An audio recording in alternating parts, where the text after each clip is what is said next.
Hello and welcome to our podcast series, CPAs Unplugged. Today on the show, we have a very special guest, Skeet Haag. Skeet, welcome to the show. Thank you very much. Thanks for having me. So, Skeet, you've been leading RBG for so many years. You've been around at the firm for more than 4 decades. A firm with legacy over 100 years. Why don't you talk to us about RBG and about your journey here? Sure. I joined RBG right out of school, like you said, over 40 years ago, which is in 1981, which was a long time ago. So, our firm is 107 years old. Wow. It's a totally different firm, obviously, now than what it was. And, over the years, obviously, it is morphed into just a great niche firm. Being around 107 years, you tend to develop certain niches, certain expertise. And so, which we have done, and which we're very proud on how well we have served our clients. How do you carry this legacy? Is it easy to carry? Sometimes it feels like a lot. It all gets back to the people. We have an amazing staff. We have a great young partner director group, which really drives the firm. Culture to us is everything. And so our people drive our culture, and especially our partners and directors. And for everybody that is in our firm, we get measured how well we live our core values. And so that's what really keeps us driven, because we have just what we call RPRS, what Jim Collins made famous as right person, right seat. We take that to the nth degree to make sure we have our firm filled with RPRS. Amazing. And how about your clients? I think one of the essence for our profession is trust. And given that RBG is around for so long, you've been around in the firm for forever. Yeah. So, how do you see that? I mean, do you have very old clients who've been with the firm for decades, still committed? So how's the client interaction? Yeah. So we've got clients that we've had for 50 years. Wow. And it's amazing because we're really, the business climate here is just really good. The opportunities here, especially with new work. What I always say is our best practice development we can ever do is do good work. Good work begets really good work. And so when we do really good work, we get referred, and that's the best kind of way to do business development. But we have clients that go back, into the 50s, and so just keeping them that long. And again, we try and measure how well we do with our clients. And so we never take anything for granted. Never take anything for granted, because something can change tomorrow. So we always try and reinvent ourselves. So now here in Tennessee, you're famous for music, good food. Do you really get CPAs here? Yeah. So CPAs are accountants are always. We've got some great schools around here. We have a really robust recruiting program here, but it's hard to find good talent. And so we spend a lot of time and effort, and so we've taken some alternative routes to find that talent. For a firm like ours, I think is on the cutting edge of doing some of this. And so, so we're building our staff, not only here but abroad, and so that are able to help service our clients in an excellent way. Okay, so Skeet, you spoke about CPAs and accountants. Sometimes hard to find, especially when you're scaling up. And we've seen this countrywide. We see a lot of firms talking about capacity challenges. There was a very interesting article in the Washington Post. It read, "The accountant shortage threatens capitalism's future." What do you think? I mean, is it overrated? Is there really a shortage of accountants? Why do you think that's happening? I mean, what's the trend that you see with accountants, with CPAs? We live and breathe it every day as far as the shortage of talent, and so that's why we make a real big push to get on campus to recruit the best talent that we can get, and but even more so is just experienced talent. It's hard to find experienced talent, and it's a real thing, especially for us, to find really good talent. And so it's like I said, we've gone different routes on tried, because our profession is so deadline driven, and so is, the time pressures are so hard. We have what we call a live well, work well initiative here. But to do that, we got to not kill our people when we work them. So we've got to come up with strategies on how not to do that. And part of that is some of the strategies we've taken as far as workload compression. So, and I think that's one of the reasons, right? When you look at young accountants, young professionals, graduates in college, they sometimes are scared of public accounting. They're like, this is long hours, a lot of hard work, a lot of commitment, and of course, you're upholding public interest, clients, returns or audits. How has been your experience at RBG? Did you? How many times have you been burning the midnight oil of busy seasons? How has been your journey? I'm from the old school where we did that. It was expected. When I came out of school, it was expected to do whatever and work as many hours. Today's generation is a bit different, but I did that, and I tend to do it now. I have a passion for what I do. Sure. And so a lot of times when your passion intersects for what you do, it's not, it doesn't become work, and so trying to build this firm and trying to build the really great people we have right here, that's my passion. And so, it is hard work. I do tend to work a lot, but we have a lot of people up here that do, but we try and create that live well, work well, balance here, and we actually try and measure that too, on how well we're trying to achieve that. So one of the things that young graduates, especially those who are taking up accounting, are looking at is how much money would I make? Accounting doesn't start at the highest of levels, starts at a decent level. Is it all worth it? Let me ask you in a different way. Do partners make money? Yeah. Yeah, it's interesting. It's interesting. We had a fireside chat the other day that we're going to do this every quarter with our partner director group. And it's to let our staff, and the entire staff is there, so it's to let our staff know the benefits of being in this profession. One of the, and no questions is off limits. One of the questions is, how much do you make? So, I didn't give an exact amount, but I gave a range for what we make. And so it's very attractive. We'll just say it's very attractive. Somebody's looking at this, wanting to be in this profession. The thing about this profession is it's just so great. It's so challenging, and if you like a challenge, and you can take this profession and you can springboard it into anything. You can go into sales, you can be a CEO. The most successful businesses I see have a number of CPAs in it running it. And so you can take our profession, go anywhere you want to go. You can do whatever and become very, very successful because you have a great understanding of the business environment, of what it takes to make money, to be successful. So you became a CPA, Skeet, 40 years back, 4 decades ago. How have things changed since then? How have you seen we're talking about CPA evolution, how have you seen CPA or the profession evolve over the last 4 decades? Oh, it's been, the evolution has just been transformative. Since I started, obviously, but technology. Technology is it. The technology has driven everything. And I love it, because with technology, with AI especially, I think AI is going to make our profession. Some people say AI is going to take the CPA role. It is not. We embrace it here. It's just going to help us. It's going to help us be better and help us better serve our clients. We're going to use AI to help serve our clients better, and it's just a natural progression. That's what we've done with technology all along. Is we've basically been able to do more with less, and be able to serve our clients better.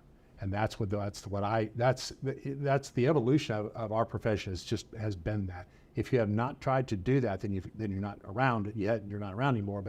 But we've done a pretty good job of that, of staying with that, to try and make sure that we're using technology and we're using it's the evolution of our profession to better serve our clients. So Skeet, I was at a CFO conference with the AICPA a few months back, and I was doing a presentation. And my opening slide was, how do you make accounting sexy again? And people in the room had a bigger problem with the word again.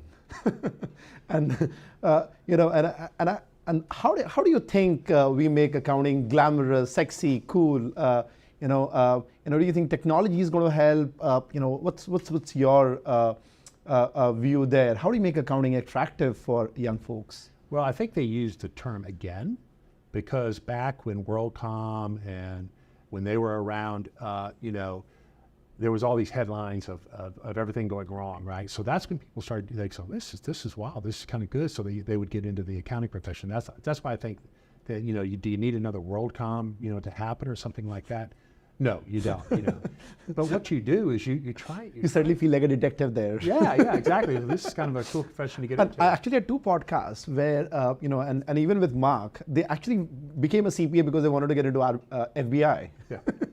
Yeah. You look at something like that and you go, that's really something cool I'd like to get into.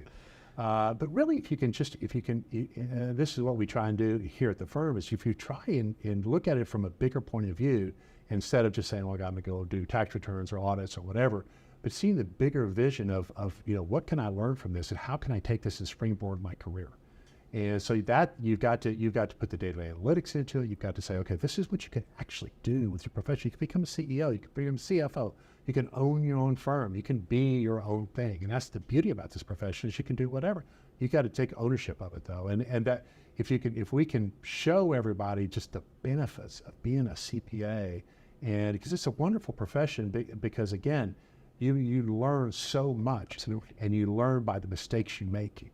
And so and I always tell everybody that I've made more mistakes than they will ever make in their life, but with every mistake I make, I try and learn from it. Amazing. So now, that we're talking about, how the profession's evolving, technology, one of the trends that we see is STEM in accounting. That's happening, in accounting education, and we see that on the CPA exam evolving in 2024. We've been working with a lot of universities to integrate technology with accounting, and we've seen a lot of domestic candidates get more excited the moment they see STEM and technology and accounting with analytics. What's your opinion on this entire trend? And we see that in the industry where you spoke about AI and tech, getting it back to academia in terms of trying to bring STEM. Do you think this is going to be one of the things which will attract a larger talent pool into accounting? And of course, what's the way forward that you see for accounting and tech? Sometimes you look at these as 2 different professions, or is it one profession? It's a must. Accounting has to be a STEM field. There's 2 bills in front of Congress right now. Yeah, absolutely. That are doing just that. And I think, I don't know what the likelihood of that going through or whatever, but it's just a natural fit. And if it is, if you look at it, it's just, accounting belongs in STEM. If you think of it with the data analytics and everything else in there, and it just adds another field of expertise in there. And what that'll do is that'll help the pipeline of accountants, and it helps the economy. It helps you, it gets good business people, in the workforce. And it's going to put that. You talk about making it sexy. That's going to help it make it sexy. That's part of a STEM program. Accounting is a STEM program. That is really the cool part of it right there. Is if you can integrate all of that in there and then that opens up a lot of other doors too, especially for international students. Our focus is masters, but they're doing it even at the undergrad level. The domestic candidates get more excited, and this, exactly as you said, opens up an opportunity for international candidates. Absolutely. So we've seen this in tech many decades ago. When tech was booming and there was a shortage of tech talent. Yep. And of course, you make tech very attractive. You have the bigger firms who and you have like Steve Jobs, Bill Gates of the world, really, trying to be poster boys of tech, and of course, tech was always STEM, of course, and that attracted a lot of international engineers, including from India. You had, those folks coming into America, doing a master's in computer science, ending up getting a longer OPT, and that, of course, converted, and a lot of them stayed back for a very, very long time. Now, this was never true for accountants, right? You don't really have a lot of international talent coming in to the US. You have had a few, but not a lot. But this allows international talent to come in and, have the same opportunity as engineers do. What do you think of this model, in general and for RBG in particular? Well, I think it's great, absolutely great, because as I understand it, you're going to get an extra 2 years to be able to work your work visa in the U.S. if it is a STEM program there. So I think it's amazing, and I think it's going to drive people, international students, into the field of accounting. that want to come to the U.S. and work. And for us again, we look at all avenues of on how and where to find talent. You know, whether it's abroad, whether it's outsourcing or whatever, because we use all of it. And but I think this is just another avenue that we will use, definitely. So, how do you see international talent really fitting in? I mean, would you see cultural challenges? How do you see diversity in the accounting profession? Any thoughts on that, Skeet? From just like a DEI perspective? Yeah, or, DEI perspective in general, and again, international folks working in RBG. Yes. Do you think that's going to be a good mix for the firm? Yeah. So what we have done is, we have started. We have folks working remotely. We have folks working remotely in the Philippines. We have what we call RBG Philippines. Amazing. Yeah. So we have 6. Well, our target is going to be 8 this year. We're going to double it by next year. And so, but they are client facing. And so okay, so they're not like a back office. No, they are client facing. They work our hours, and so they'll be on Teams meetings with the client. And, amazing. Yeah, and so that's just like having somebody remote working in a city next door, is because they're all in all of our Teams meetings. I went down there in January with one of our audit directors. Amazing. I went down there to do our core value speech. We have 2 more partners going down there in November to visit our team down there. They're going to do another core value speech for our new employees down there, and also to do some training. So we want to. They're very, very important to us. Our what we call RBG Philippines, and then we also do a lot of outsourcing on tax returns. We probably outsource 20% of our tax returns. Amazing. Again, that helps reduce the workload compression. Absolutely. At our busy times. We're not taking jobs away from the U.S. at all. What we're trying to do is create the live well, work well environment here by doing this. Amazing. So I'm going to come back to outsourcing in a bit, but you spoke about core values, and I see this lovely handout, and you really carry these core values along, even when you're sitting for a podcast. So do you want to talk a little bit about, core values, of this more than 100-year-old firm, and how do you really sustain, build on these? So culture to us is everything. Our core values define our culture. We articulated our core values better, and so now what we do is we have, if you go around our office right now, you'll see the core values pinned on everybody's wall, and so everybody has core values on their website and everything, but we actually live and breathe it, because I get measured on how well I live the core values by my partners. They grade me every year on this. Let me ask you a controversial question. Which is your favorite? It's ownership. Okay. It's ownership. It's just because ownership, you own your career. Nobody else does it. You own it. That's why I tell everybody when I go through the core values, I said there's only one person responsible for your career, and that's you. Don't make any excuses. You are responsible for whatever you have done. You've made the choice to be here. We're a product of our own choices, right? You're here by your choices. I'm here by my choices, right? And so that's the beauty about it, is that you can do whatever you want, but you got to own it. So that's my favorite core value. But it is every one of them have a very deep meaning, and so we all get great. Everybody in the firm gets graded on how well they live the core values at least once a year. I have what's called a core value bar. And if there's ever any issues with employees, I can go down the core value bar and go through the ratings, and I can pick out exactly what the issue is. And if people don't meet our core values, then they're not the right person for the right seat. That's how we hire, fire, and promote, is by our core values. Amazing. And in the core value bar, so everybody discusses, everybody knows it, including Skeet Haag, the managing partner. Huh? What's that? Including Skeet Haag, they grade me. They come up and I get graded by my partners. I grade my partners. So we all grade each other, and then everybody else gets graded by their peers, or by their the people they work for. So we try and maintain the culture here, and culture to us is everything. And people, I preach this all the time. But we really, really do live and breathe our core values. Practice, we preach. Yeah. And Skeet, you also have a lovely dashboard, and I'm sure you will be doing this for all your clients as well. With the vision of the firm, you have a 1-year plan, you have a 3-year picture, a 4-year plan. a little bit about what's the way forward for RBG. So we try to be very intentional about everything we do, and we've adapted the OS model as far as how we approach this. And so what we do is we take a 1 year, a 10-year, 3-year, and a 1-year plan. Right. So we start with the 10-year plan. We say, where do we want to be in 10 years? And we work back, okay, so to be here in 10 years, we got to be here in 3 years. To be here in 3 years, we got to be here in 1 year. And then that 1 year, we break that down into quarters. That 1 quarter is broken down into every 2 weeks. So we go into every 2 weeks, we say, okay, well, this is what needs to happen. We go through, and then we start measuring everything. You can't change anything unless you measure it. This establishes accountability. This establishes key performance metrics. And so we do that, and then every 4 months we take a look to see if this changes. And then every year we revise our 1 year, our 3 year, and our 10-year model. Amazing, amazing. And we share this with every time it gets changed. This sounds more like a corporation than a public accounting firm.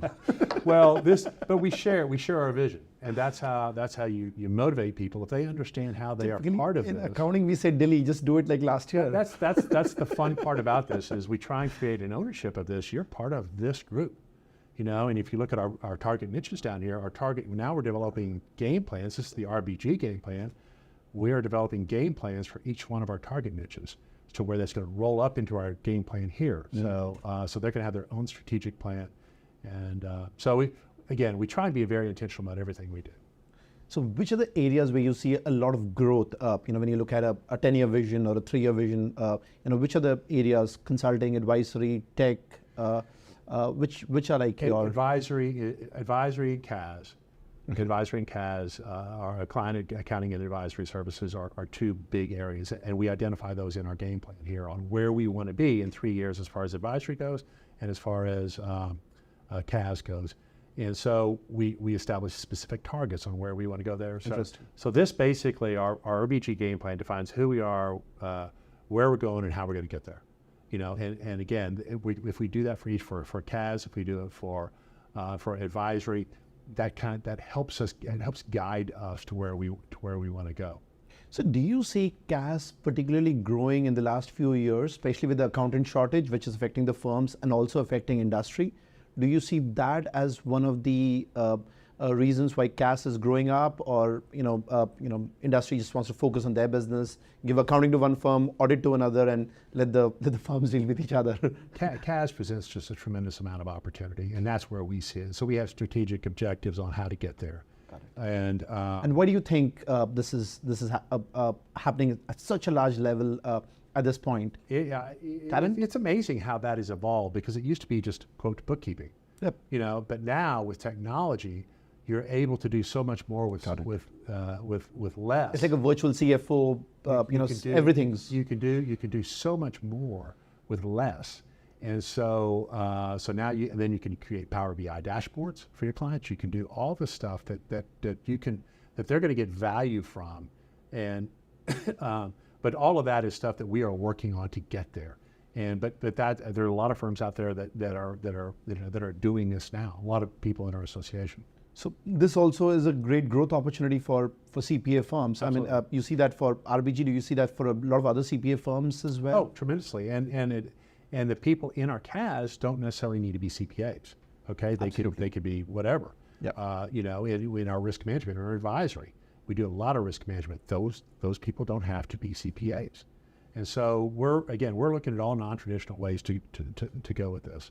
And so we're not just your traditional CPA firm. Matter of fact, our traditional metrics, if you will, of a CPA firm or realization, hours worked and everything else. But with us outsourcing and everything, the hours, your realization per hour really doesn't work, because if we outsource everything, there are no hours associated with that. So we've got to come up with different metrics. So our metric that we are really focusing on is gross margin. So we don't really focus in on the realization, because our gross margin is really what dictates everything. Amazing. And just coming back to outsourcing, and we discussed this earlier, do you see outsourcing as as a long-term strategic plan, which not only helps you, of course, make life easier for your team here, also reduce cost? I mean, what's your at this point, yes, I certainly do. We again, for our firm, we outsource about 20% of our returns, and we look to increase that. But I do look at that as a long-term strategy. Unless something drastically changed, that's got to be a strategy for us to help with the workload compression and to create this live well, work well environment. So let me ask you this: what's the primary incentive for outsourcing today? Is it the shortage of talent? Is it cost? Combination of both? We did it for one reason and one reason only: workload compression. Is to the fact that somebody doesn't have to stay up here all night to do it. Is we can outsource 20 returns and have them back the next day that somebody here does not have to prepare them.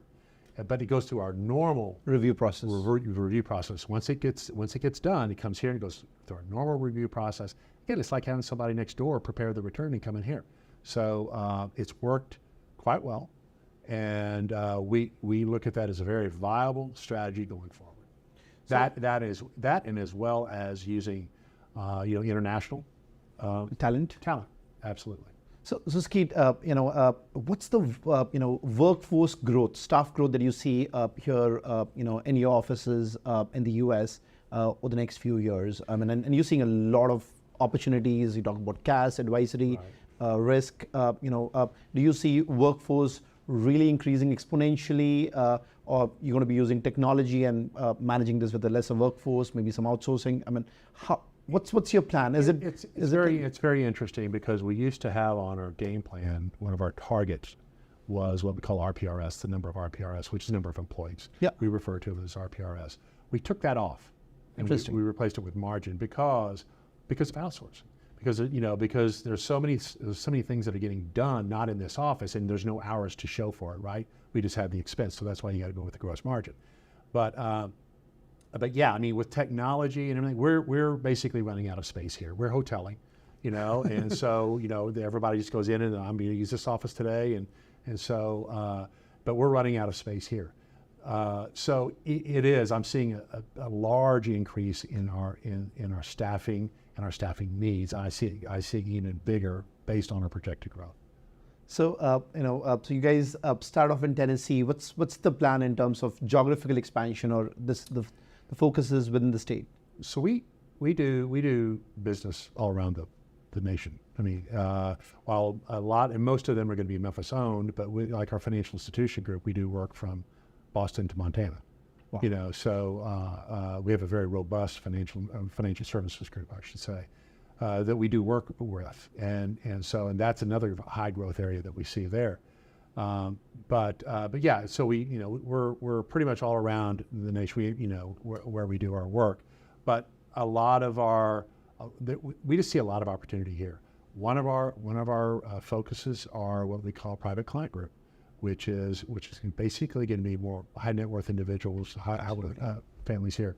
We have a lot of expertise in that field, a lot of expertise, and we believe that we do that really well. Got it. And so that's where we're trying to grow. And they would have investments and stuff all over the country, all over the world, and that's okay. Yeah, and then we also have our RBG Wealth Advisors, which our why statement is to challenge and inspire our customers and our clients to achieve their goals while creating lasting legacies. So our Wealth Advisors, we just started that a couple of years ago. That helped us complete our why statement to help achieve those goals by creating lasting legacies. If someone comes in, they sell a business, that we can help them do the estate planning and also manage their investments, as well as do all their financial planning. That's the big key is, do I have enough to live on? Do I have this? So that's something we can help people with. So amazing exposure for the entire team, especially when they're working on these opportunities. So Skeet, so what's amazing about Tennessee? And I've been reading about Tennessee on my flight here, and of course, everybody knows about Elvis Presley and music. Was reading about hot chicken and and barbecue, and I think that's sort of is pretty much in line with what we eat back in India. We love hot food, and I'm going to try some of that before I leave.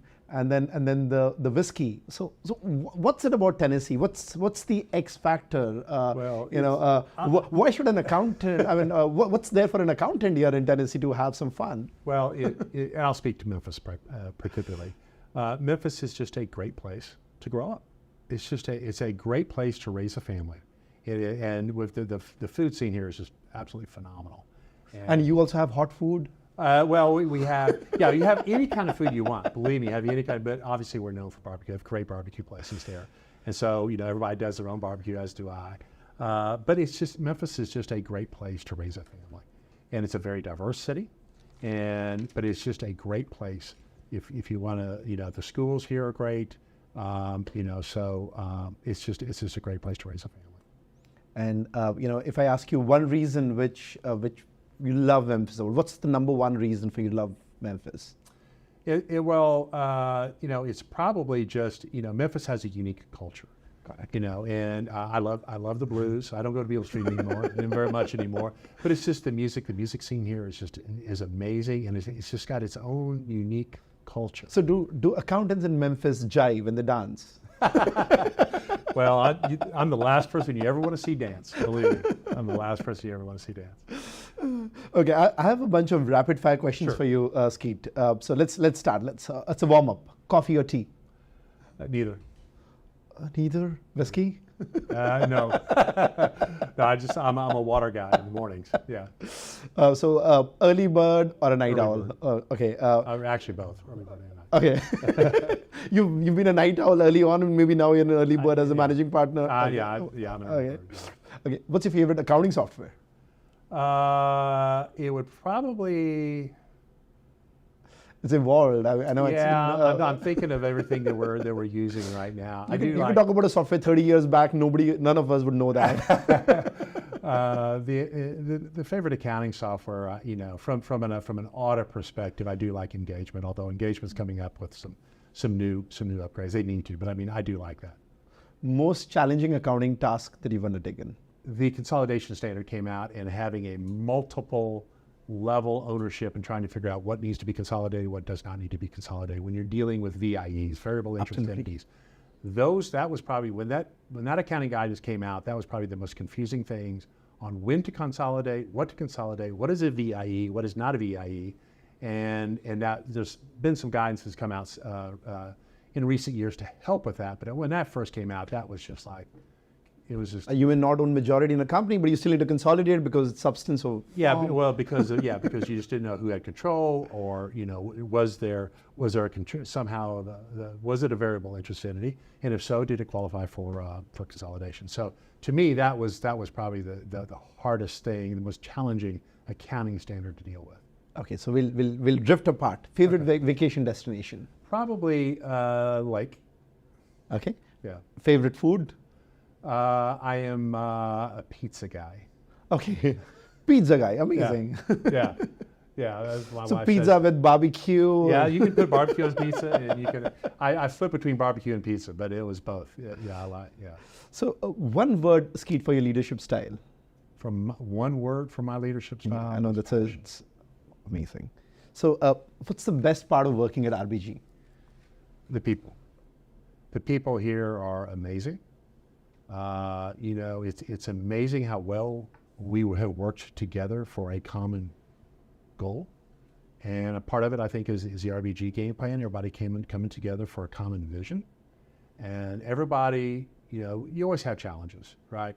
And, what I think was Sean McVay that said this, that, we attack our successes and we don't let failures bother us. There's going to be challenges, there's going to be setbacks. That's what we try and do. We try and attack our successes, and we try and have the courage to take chances. And if we fail, we fail, right? But we got to learn from it. And that's the beauty about the people here, especially our partner and director group, is that that's what we do. We take calculated risk, but we're not afraid to do that. And I was just looking at your dashboard. I was peeking, and I saw the NPS 96. Yeah. I mean, how do you achieve? I mean, we've been trying to do NPS at Miles, and we do good with our team, but we nowhere close. I mean, it's like I won't reveal the number. It just doesn't compare. Well, we did it. We do our NPS and Net Promoter Score every year. And last year we did score 96, which was the highest we had ever scored. And I tell people that the bar is set. I said it is hard to beat that bar. And but we take client service to a nth degree. And when we do that, when you when you care, when you have passion about your clients, you're passionate about what you do, If you live our core values, that's going to be kind of the result. And but again, we measure it every year. That's the highest we've ever gotten. And I was shocked when it came out last year, which was great. I love it, but then I'm going Good like, shock. this is, it's a good Pleasant shock. surprise, It's yeah. a good shock. Yeah. So what's your favorite RBG tradition? Oh, And I know you would have a lot of them. We have a great holiday party, a great Christmas party, and we always have it offsite someplace, but it's always a lot of fun to bring everybody in, and it's just a great time. It's a great time during the holidays to kind of let loose. And it's coming soon. Yeah, it'll be sooner than later. Yes, very much so. Very much so. What's been your most memorable career moment? I don't know, you would have a lot of that. But Yeah, it goes a long way. It's not really one event. I know it's been a long career. Well, it's really probably the game plan, is the development of the game plan over the last 3.5 years, because it was not overnight, but it wasn't just me. And putting it into a 1-page, 2-page dashboard, Yeah. I think that's... Yeah, it wasn't just me, and it was everybody buying into it, and just developing this vision for the firm. And again, it's just not my vision; it's everybody's vision. And so we all came together to form this, and then now we've kind of just spread that all throughout the firm. Again, we use kind of an EOS model on this, and but so nothing's perfect, right? But another thing too is, and I talked about RPRS, what we do here, and again we talk about the core values. Everybody here in the firm has a coach. Okay, I have a coach. Wow. But everybody here has a Do coach. you need a coach? Yes, I do. Believe me. Believe me, I need a coach. And if anybody needs a coach, I need a coach. But everybody here has a coach. We meet once a month with your coach, a formal meeting. It's documented. But then that helps us keep the pulse of the firm. And our coaching model is not perfect, but it has worked out really well. Is the fact that if you're my coach, then I come in, and if I'm the coachee, I got to take ownership of it, our core value ownership.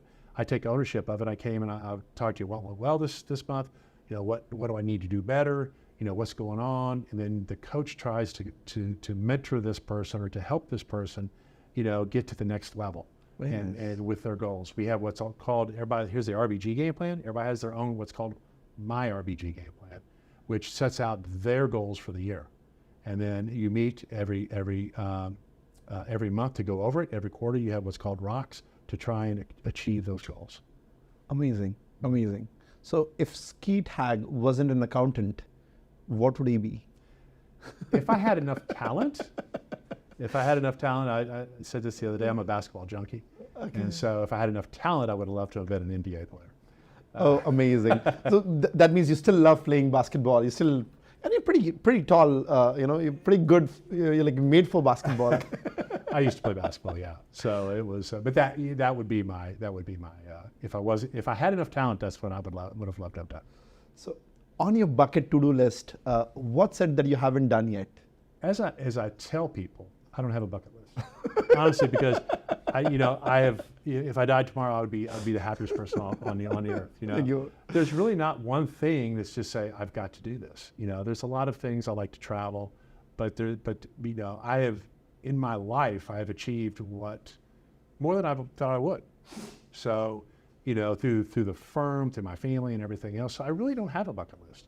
And if there was, and again, there's not one or two things that I've got to do before I die. It's just, it is what it is. You've achieved like the Zen status, nirvana. Well, it's just, you're just happy with where you are. And it shows, it shows, absolutely. Yeah, you're happy with where you are. So, I'm very content, and yeah, do I like to travel? I like to travel, I like to do stuff and things like that. But still, there's not any one thing that is going to be on my bucket list. Amazing, Skeet. So Skeet, before we wrap up, one piece of advice for a lot of young accountants, in the US and across the world, what would you have for them?